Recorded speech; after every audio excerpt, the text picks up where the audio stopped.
me pertenece de este lugar donde me hice hombre, pero me pertenece todo. Yo de pequeño, respecto a Andalucía, era absolutamente inconsciente de esa realidad. Quiero decir que me parecía que ser andaluz no era algo distinto a ser castellano, es una actitud lógica. José Manuel Caballero Bonal, 75 años atrás, apenas era un niño que quería ser aventurero y encontró la aventura en el país de los libros. Poeta, narrador, investigador y viajero, es un andaluz en continuo viaje entre su tierra profunda y lugares reales o imaginarios.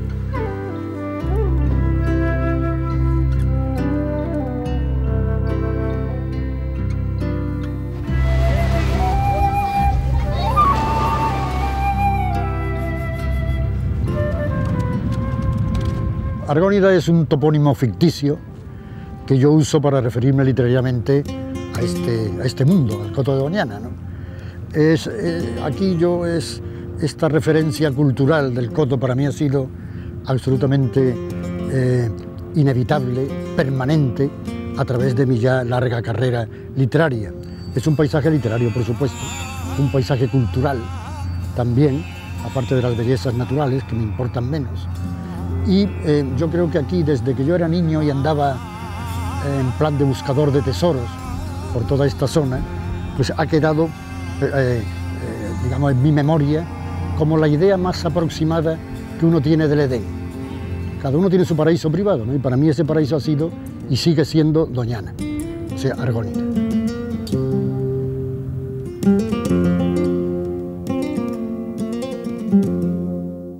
Ágata Ojos de Gato es una novela cuyo protagonismo o cuya protagonista es el Coto, ¿no? Sin duda ninguna, es el paisaje del Coto y más que cualquier otra cosa que la historia que cuento es la tierra, la mater terrae, la madre tierra que castiga a todo aquel que pretende ultrajarla. Y yo pienso siempre que todas las amenazas que se han cernido en torno a Doñana, la naturaleza puede más, ha castigado o acaba castigando a aquel que lo ha provocado. Aquí siempre ha habido peligros en torno a Doñana, ¿no?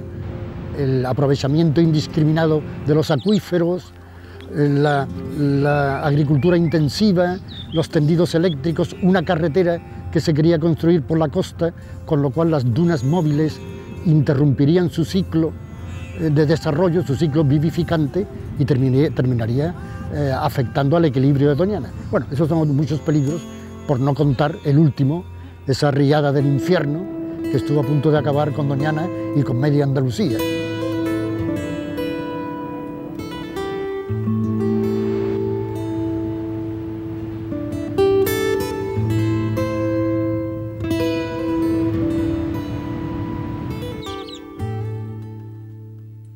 La desembocadura del Guadalquivir, está aquí en la proa de Sanlúcar, la ensenada del Guadalquivir, realmente es para mí un paisaje más que nada cultural.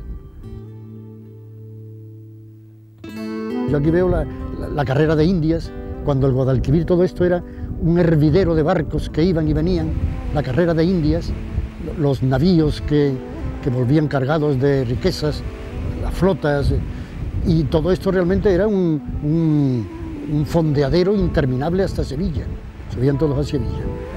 Luego aquí en la entrada del río, o en la salida, según como se mire, pues había unos bajíos peligrosísimos, ahora están señalizados y dragados, pero en aquella época era la experiencia del piloto, entonces era muy frecuente el naufragio a la entrada del río.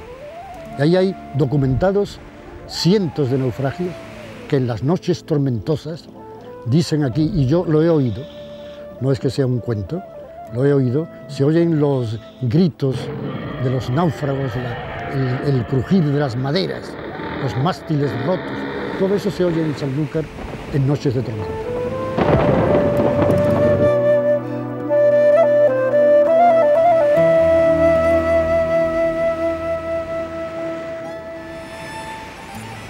El que descubre de pronto el mar y siente esa atracción, ya no lo abandona nunca.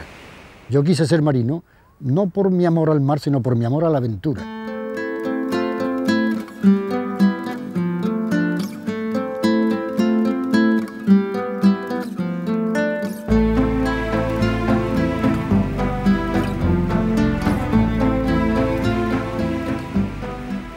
ya no salgo apenas, pero he navegado mucho a vela por aquí y he naufragado aquí cerca. He naufragado un día que me crucé con un carguero de mucho tonelaje y no sabía, entonces yo era un inexperto en la navegación fluvial y no sabía que había que ponerle proa al navío, porque si no, el navío desplaza una cantidad de agua a medida que avanza, que luego absorbe. Y yo no lo sabía y el barco la onda expansiva que desalojaba el barco me abatió contra la arena y luego me sorbió. De modo que quedé en una situación entre ridícula y aterrorizada. Y ese fue un naufragio de los dos que he tenido.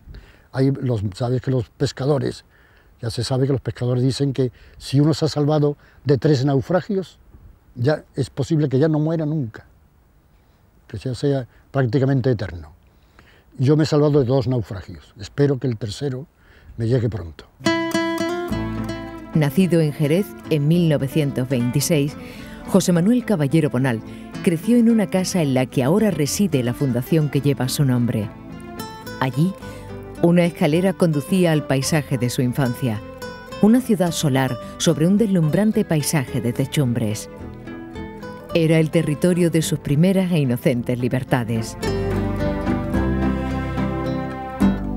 Yo lo que quería realmente era vivir aventuras. Por eso estudié náutica, porque yo quería embarcarme y correr las aventuras que habían vivido Conrad, Stevenson, Jack London. Y eso fue, digamos, el objetivo. Lo que más me calaba y lo que más sentía yo en el fondo era vivir las aventuras que había leído.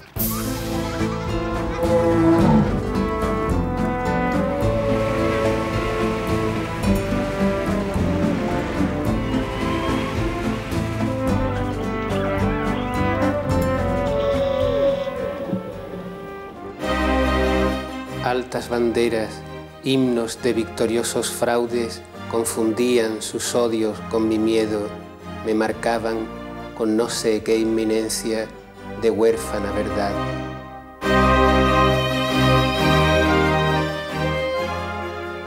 Mis recuerdos de la guerra se circunscriben a ese cadáver que yo vi desde el balcón de mi casa, en la calle Caballeros, una calle que yo suponía que pertenecía a mi familia, pero que no, se llamaba Caballeros, un nombre medieval. Bueno, entonces yo descubrí el cadáver de un hombre desangrándose en medio de la calle y esa imagen ha sido para mí el símbolo, el emblema de la guerra. Pero lo que yo recuerdo más es la posguerra, es decir, ya la larga historia, la consecutiva historia del hambre, del frío, del miedo, de la desazón constante. Y eso sí lo tengo muy presente, la posguerra, las venganzas, que en Jerez fueron terribles.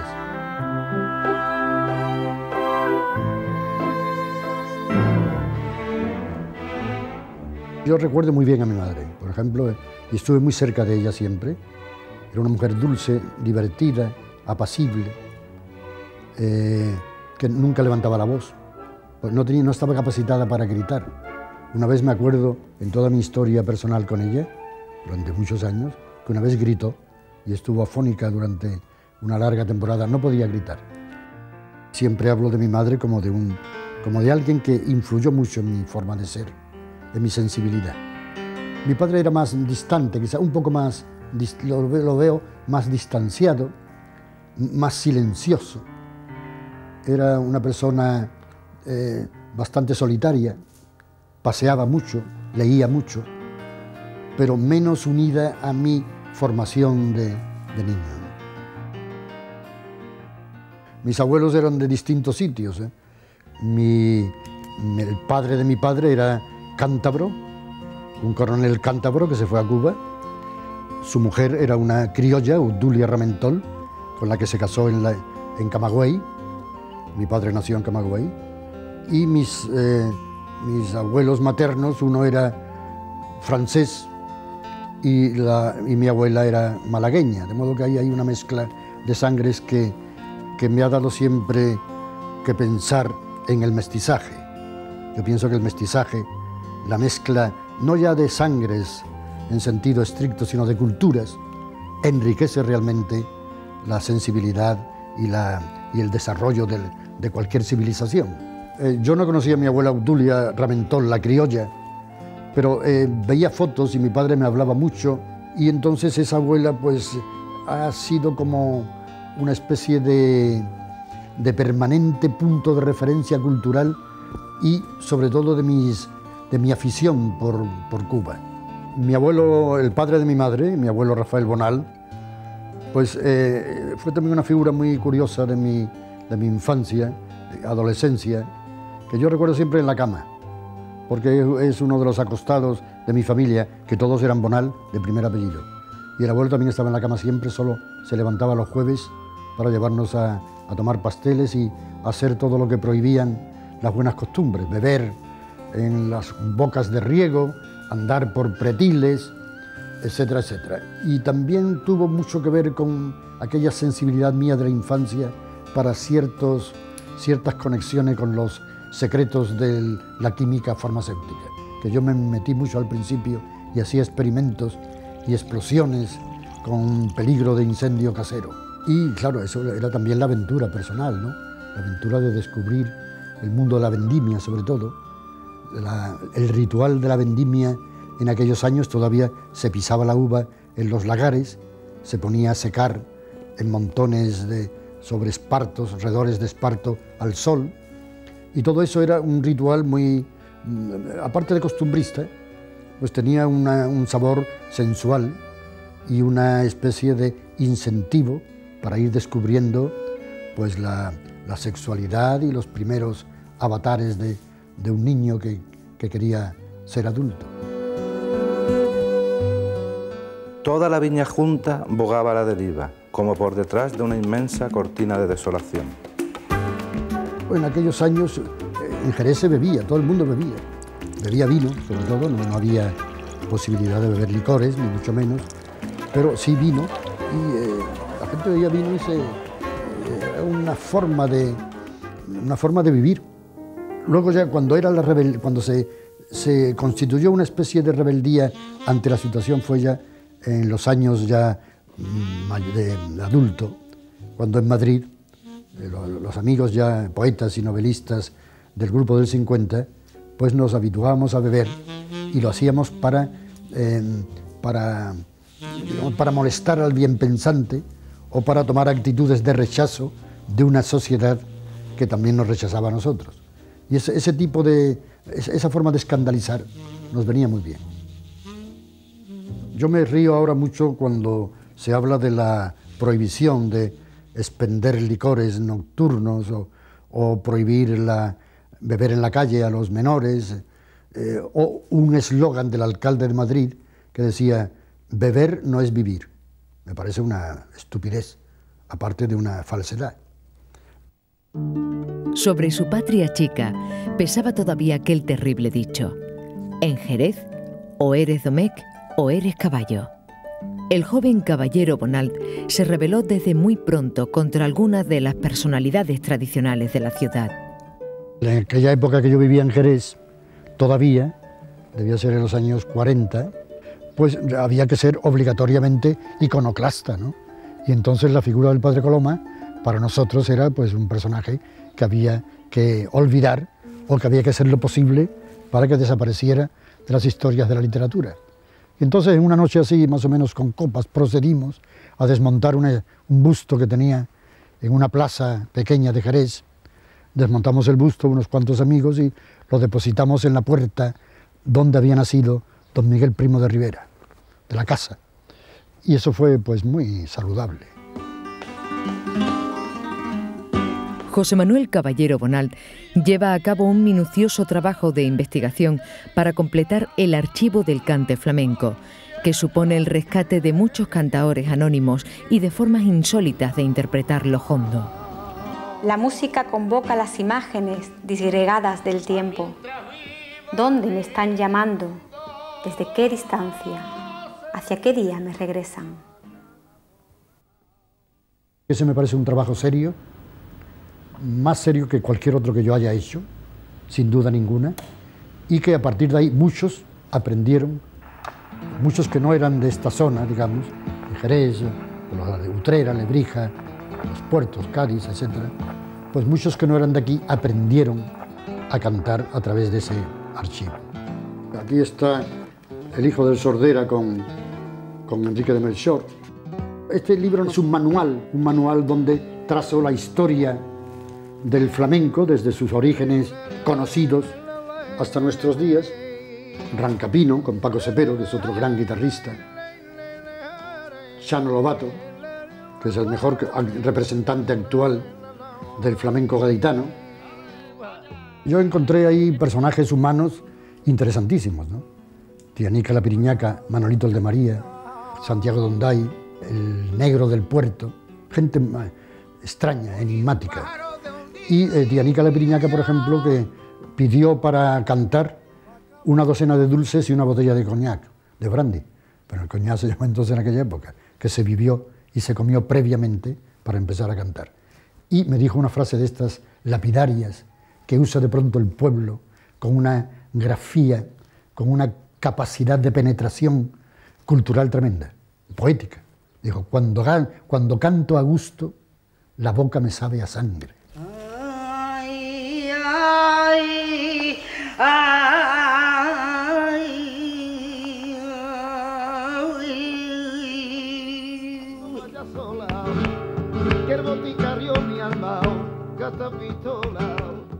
Yo conocí el flamenco de una forma un tanto inusitada, porque a mí me parecía que lo que yo entendía por flamenco entonces, siendo yo un adolescente, pues era realmente una expresión marginada de gente que había sido larga y tenazmente sojuzgada, como eran los gitanos, y además era un cante muy poco apreciado por la Andalucía en general. Yo en mi casa, cuando me aficionaba al flamenco, pensaba que andaban malos pasos, porque el flamenco nació, como bien se sabe, en los prostíbulos, en las tabernas, exactamente igual que el jazz en Nueva Orleans, ¿no? Se ha dicho mucho. Los negros de las plantaciones de algodón que se reunían en los cafetuchos y empezaron a crear esa espléndida música que es el jazz. Pues el flamenco ocurrió un poco igual. Y yo entonces acudía a esos sitios y empezaba a interesarme porque a nadie le interesaba. A mi círculo de amistades, a mi familia no le interesaba para nada el flamenco, como ocurre, insisto, a muchos andaluces. Pero yo de pronto descubrí ahí una llamarada de genialidad. Gente miserable, gente menesterosa, que vivía en cuevas, en patios de vecinos, que de pronto empieza a crear una forma musical inusitada, donde había reminiscencias de los grandes focos de la cultura musical oriental, y que ahí estaba cristalizada a través de unos gitanos andaluces. Los gitanos no crearon nada, por supuesto, pero sí fueron los intérpretes mejores de ese yacimiento musical que estaba latente en Andalucía.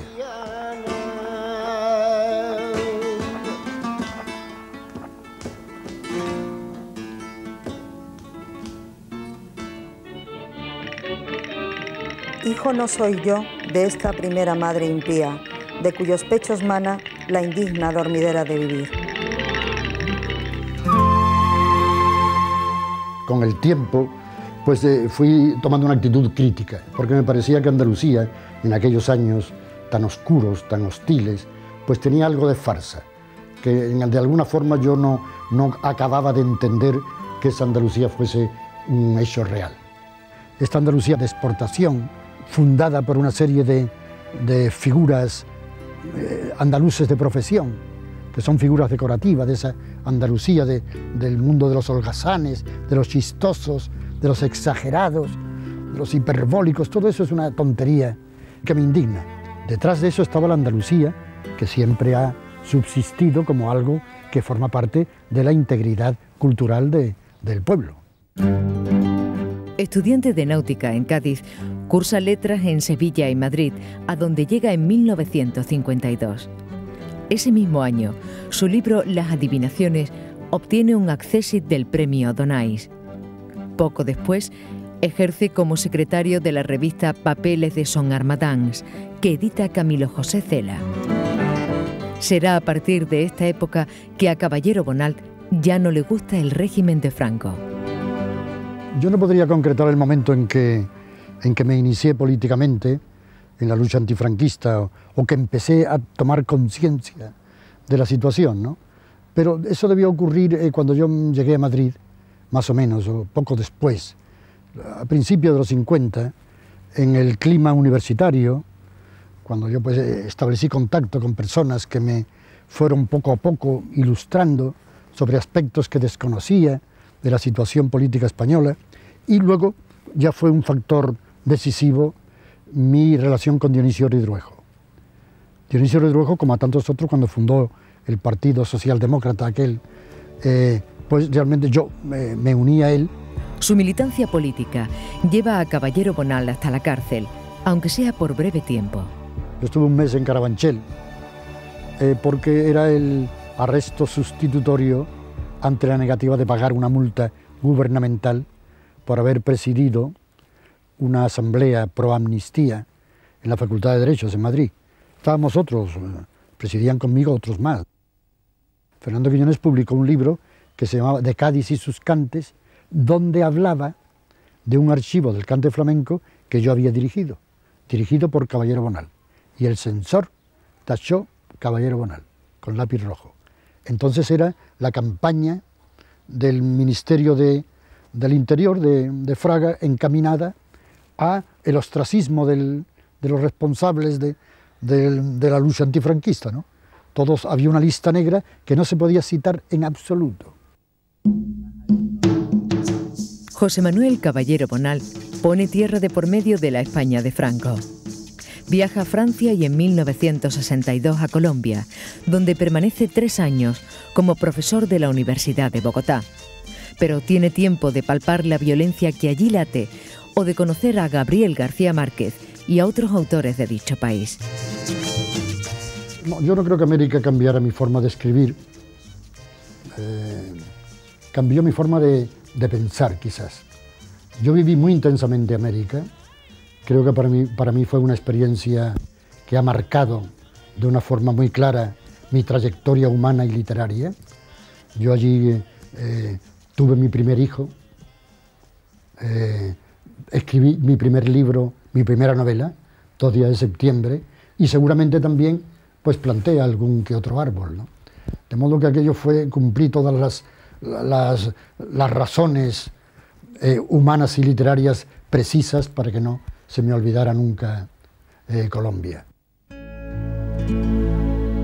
Su poesía y su narrativa participan de un gusto cómplice por la vida y por la magia.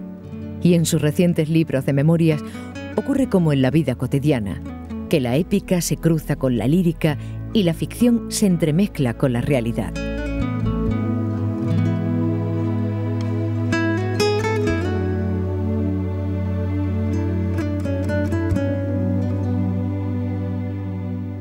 Pienso que a medida que uno ahonda en la realidad vivida, se va encontrando con la fantasía. La fantasía siempre está al fondo de toda realidad. Y yo creo que eso es lo que vale la pena usar en literatura, ¿no? Ese realismo que depende mucho de lo que estés contando, de las circunstancias externas, de la trama, de muchas cosas.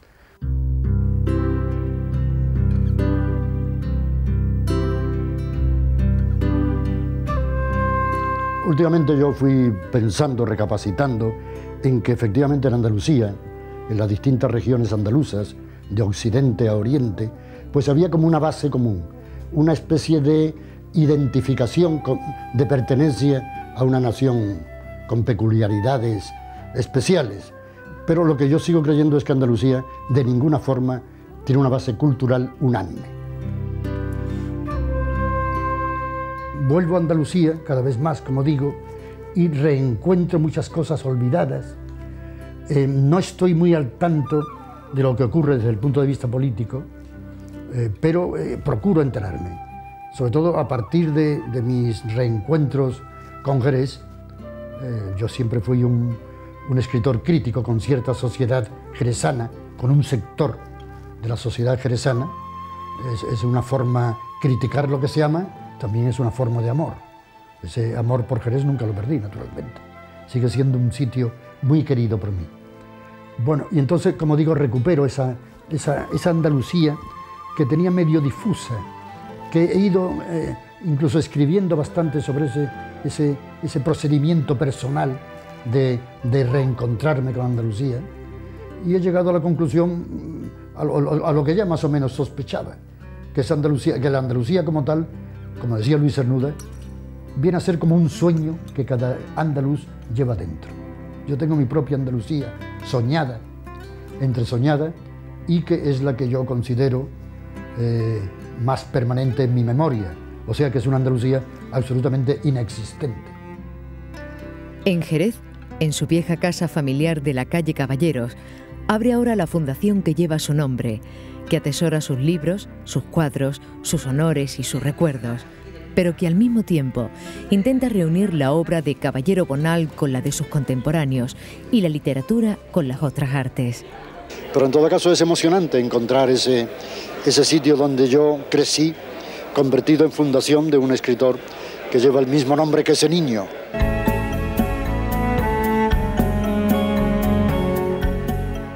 La patria profunda de Caballero Bonal es un ámbito sin tiempo, un territorio de leyenda al que él y sus lectores conocen de antiguo con el nombre mágico de Argónida.